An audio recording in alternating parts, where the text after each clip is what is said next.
আসসালামু আলাইকুম। Italy Rome থেকে সবাইকে স্বাগতম। সুপ্রিয় দর্শক, ইতালিয়ান ভাষা পরিপূর্ণভাবে এবং সঠিকভাবে বলা কিংবা বোঝার জন্য অনেক ক্ষেত্রেই ইতালিয়ান সংখ্যা গণনা অবশ্যই জানতে হবে। যেমন ধরুন, নিজের বয়স বলার জন্য, ঠিকানা বলার জন্য, কোনো কিছু ক্রয় কিংবা বিক্রয়ের জন্য দাম বলার ক্ষেত্রে, মোবাইল নাম্বার বলার জন্য, তারিখ বলার জন্য, ঘড়ির সময় বলার জন্য আপনাদের অবশ্যই ইতালিয়ান সংখ্যা গণনা 1 থেকে 100 পর্যন্ত শিখতে হবে। আজকের লেসনে আমরা জানব ইতালিয়ান সংখ্যা গণনা 0 থেকে 25 পর্যন্ত। পরবর্তীতে ধারাবাহিকভাবে ভিডিও আপলোড করা হবে 0 থেকে 100 পর্যন্ত। আজকে আমি 0 থেকে 25 পর্যন্ত সংখ্যাগুলো উচ্চারণ করব এবং পরের বার আমি উচ্চারণ করার সহ কোন কোন ক্ষেত্রে আমরা সংখ্যা গণনার ক্ষেত্রে ভুল উচ্চারণ করি সেই বিষয়গুলো জানাবো এবং আমরা সতর্ক থাকব যখন আমরা শিখব এবং বলবো। ইতালিয়ান ভাষায় সংখ্যাকে বলা হয় ইল নুমেরো, আর যদি একের অধিক হয় অর্থাৎ বহুবচন হয় তাহলে বলা হয় ই নুমেরি। তাহলে চলুন জেনে নেই ইতালিয়ান সংখ্যা গণনা 0 থেকে 25 পর্যন্ত। লেসন 5। 0 0 1 1 2 2 3 3 4 4 5 5 6 6 7 7 8 8 9 9 10 10 11 11 12 12 13 13 14 14 15 15 16 16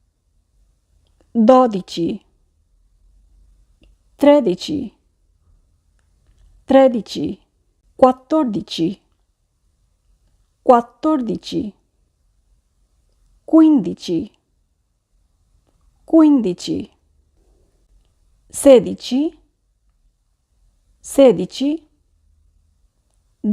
20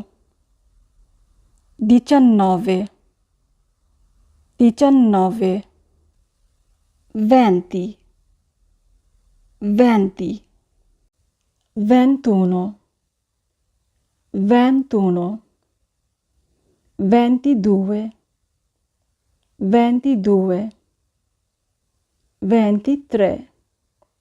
23 23 24 24 25 25 এখন আমরা জানব সংখ্যা উচ্চারণের ক্ষেত্রে আমরা কোথায় ভুল উচ্চারণ করি এবং কোন বিষয়ে আমাদের সতর্ক থাকতে হবে উচ্চারণ করার ক্ষেত্রে। 0 1 2 3 ইতালিয়ান সংখ্যার 3 উচ্চারণের ক্ষেত্রে আমরা অনেক সময় ভুল করে থাকি। আমরা সিম্পলি বলি 3, কিন্তু উচ্চারণ হবে 3। আমরা এই উচ্চারণ করার ক্ষেত্রে একটু তাড়াতাড়ি উচ্চারণ করব। যদি আমরা স্লো উচ্চারণ করি তাহলে ভুল উচ্চারণ হবে। যদি আমরা বলি 3 তাহলে শুনতে খারাপ লাগবে এবং এটা কানে লাগে। তো আমরা একটু ফার্স্ট উচ্চারণ করব 3 4 5 6। ইতালিয়ান সংখ্যার 6 উচ্চারণ করার ক্ষেত্রে একটু সতর্ক থাকব।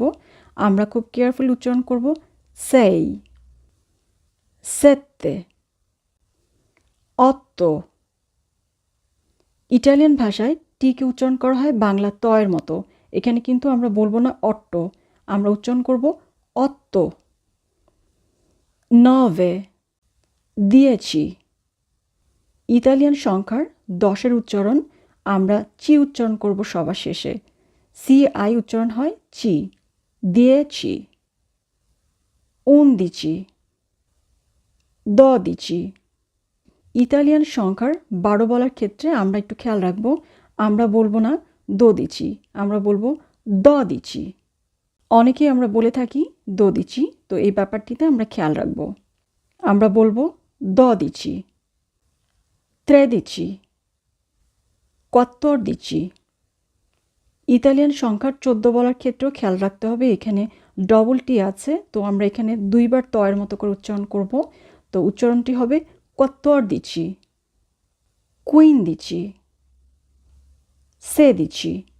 ইতালিয়ান সংখ্যা 16 বলার ক্ষেত্রে আমরা একটু খেয়াল রাখবো, সেটি হচ্ছে আমরা যেহেতু ইটালিয়ান সংখ্যা 6কে উচ্চারণ করেছিলাম সেই, সেই ক্ষেত্রে আমরা অনেকেই 16 উচ্চারণ করি সেই দিচ্ছি।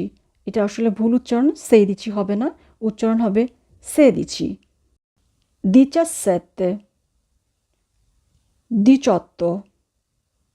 ইটালিয়ান সংখ্যা 18 ক্ষেত্রে আমরা অনেকেই ভুল উচ্চারণ করি, আমরা বলি 18, অর্থাৎ চা উচ্চারণ করি, আসলে চা উচ্চারণ হবে না, হবে চো, 18, 19, 20।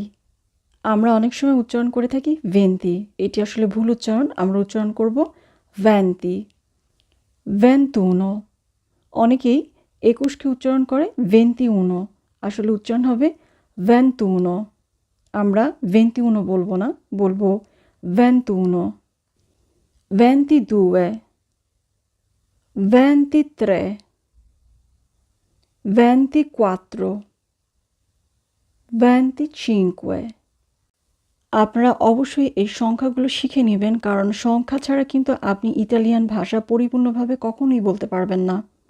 আর আপনারা যারা ইটালিতে আসতে যাচ্ছেন অবশ্যই ইটালিয়ান ভাষা সম্পর্কে প্রাথমিক ধারণা নিয়ে আসবেন, তা না হলে ইটালিতে আসার পর কিন্তু কাজ পেতে অনেক সমস্যা হবে। আপনাদের সবার জন্য অনেক অনেক দোয়া এবং শুভকামনা। আপনারা সবাই ভালো থাকবেন। আসসালামু আলাইকুম।